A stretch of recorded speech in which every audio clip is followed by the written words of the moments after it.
It's a cold night in Northern California, December 20th, 1968. The kind of night where fog hangs low and headlights look like ghosts. A blue Chevrolet Corvair is parked off Lake Herman Road near Vallejo. Inside sit two teenagers, Betty Lou Jensen, David Faraday, high school sweethearts. He's 17, she's 16. It's their first real date. They laugh softly. They talk about school, friends, college. The radio hums in the background. A perfect night, until another car pulls up behind them. The engine idles. Lights stay on. Then, silence. Moments later, gunfire. 5 sharp cracks echo across the empty hills. Then stillness. When officers arrive, the teens are gone. Betty Lou lies face down in the dirt. David slumped beside the car. Both shot at close range. No motive, no suspect, only shell casings, and a new kind of fear. For months, the case stays unsolved. Locals whisper about a madman. The police have nothing, until another night, July 4th, 1969. Blue Rock Springs Park, just a few miles away. Darlene Farron, 22, a waitress, is sitting in her car with a friend, Mike Majot. They watch fireworks sparkle above the trees. Then a car pulls in behind them. The driver gets out, shining a flashlight through their window. Without a word, he opens fire. Bullets tear through the glass. Mike screams. Darlene slumps against the wheel. Then the shooter walks away. A few seconds later, he returns and fires again. Then he's gone. 30 minutes later, the phone rings at the Vallejo Police Department. The voice on the line is calm, measured. I want to report a double murder. If you go 1 mile east on Columbus Parkway, you'll find kids in a brown car. They've been shot by a 9mm Luger. I also killed those kids last year. Then click. Police trace the call to a phone booth blocks away. Still warm to the touch. The killer is close. Too close. Days later, 3 letters arrive. Each to a different newspaper. Each handwritten. Each signed with a strange symbol. A circle with a cross through it, like a rifle's scope. Inside, the killer claims responsibility for both crimes. He demands the papers print his letters on the front page. If they don't, he says, more people will die. And at the bottom, he signs it.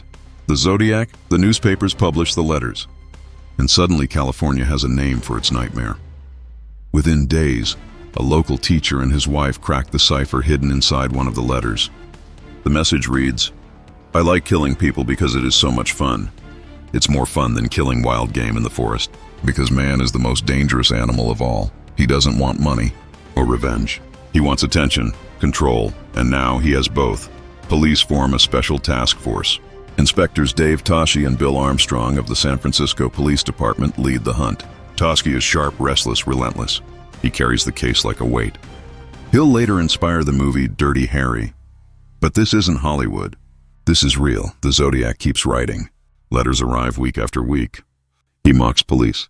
He threatens to blow up school buses, to shoot children as they step off the curb. Parents panic. Officers escort buses. The Bay Area holds its breath. Then, September 27th, 1969, Lake Berryessa. Brian Hartnell and Cecilia Shepard are enjoying a quiet afternoon picnic. A man appears from behind the trees. He wears a black hood, a white circle cross stitched on the chest. He says he's an escaped convict who just needs money and a car. He ties them up. Then, without emotion, stabs them again and again. Before leaving, he scrawls a message on the door of Brian's car. Vallejo 12-20-68, 7469, Sep 2769, 6:30, by knife. Cecilia dies 2 days later. Brian survives. And hours after the attack, the Zodiac calls police himself. I want to report a murder. No, a double murder. They are 2 miles north of park headquarters. I'm the one who did it. He's not hiding. He's boasting. 2 weeks later, October 11th, 1969, San Francisco. Cab driver Paul Stine picks up a fare. Destination, Presidio Heights. Minutes later, he's shot in the head. Within moments, police arrive. They stop a man walking nearby. Short hair, glasses, calm demeanor. They let him go. He matches the description perfectly. He was the killer. At the crime scene, detectives discover something terrifying. A piece of Stine's bloody shirt is missing. Days later, that same piece arrives in the mail, from the Zodiac. He writes again and again. He teases, he taunts. He says he'll kill more. He says he enjoys the game. San Francisco is paralyzed. But then, silence. Months pass. Then years. The killings stop. The letters slow. The case grows cold. Still, detectives never stop searching. One name keeps surfacing. Arthur Leigh Allen Dott, a former school teacher from Vallejo. A loner. He owns a Zodiac brand wristwatch. He loves guns.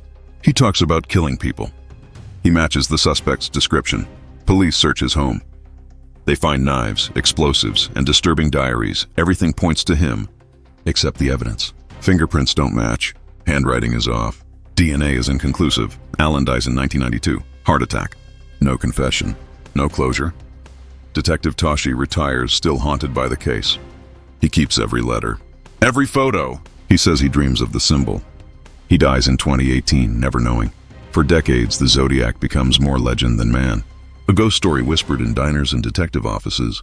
Books are written. Movies made. The mystery never fades. Then technology catches up. New DNA testing. New software to analyze handwriting, language, syntax. And one day, a breakthrough.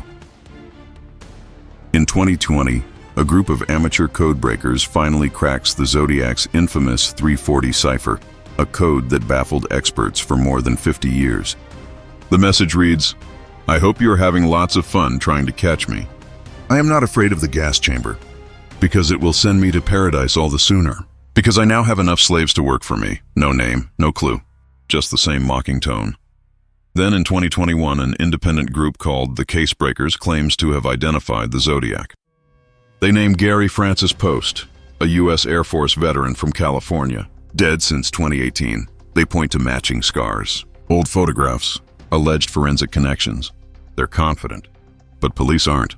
No DNA confirmation, no official evidence, just another theory. And so the case remains open. After 5 decades, the killer's name is still unknown. The Zodiac changed everything. Before him, killers hid. After him, they sought fame. He used fear as his weapon. He manipulated the media. He made himself immortal. He wasn't just murdering. He was writing history, one letter at a time.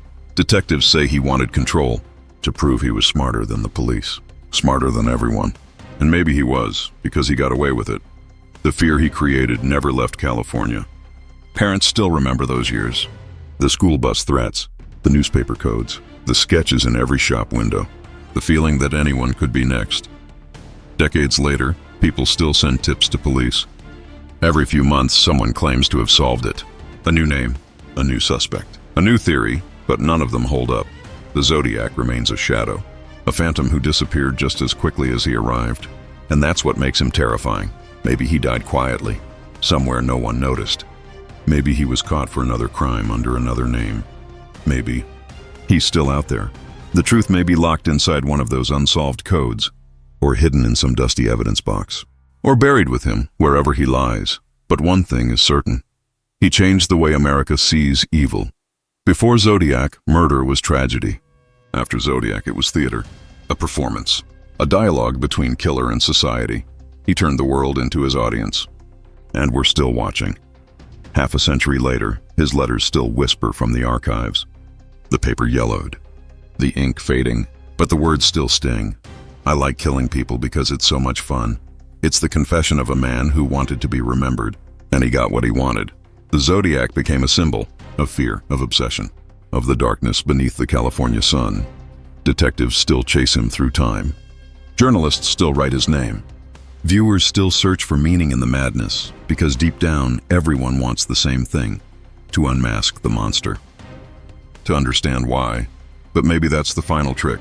Maybe the Zodiac knew that even if we found him, we'd never understand him, because he wasn't just a man. He was a mirror, a reflection of our fascination with evil. He fed on attention, on fear, on the power of mystery, and he'll never give that up. The letters stopped, but the story didn't. The symbol still appears on t-shirts, books, films. The myth lives on. He promised he'd never be caught. And he was right. The Zodiac Killer, a ghost in America's history, a name that refuses to die. 50 years later, we're still decoding his words, still looking for his face in old photographs, still wondering if the man next door might once have been him. Maybe he's gone. Maybe he's not. Maybe it doesn't matter, because the real power of the Zodiac isn't in the murders. It's in the mystery. It's in the fear that still lingers. It's in the question that will never be answered. Who was he? And why did he stop? Maybe we'll never know. Maybe we're not supposed to. He signed his last letter, yours truly.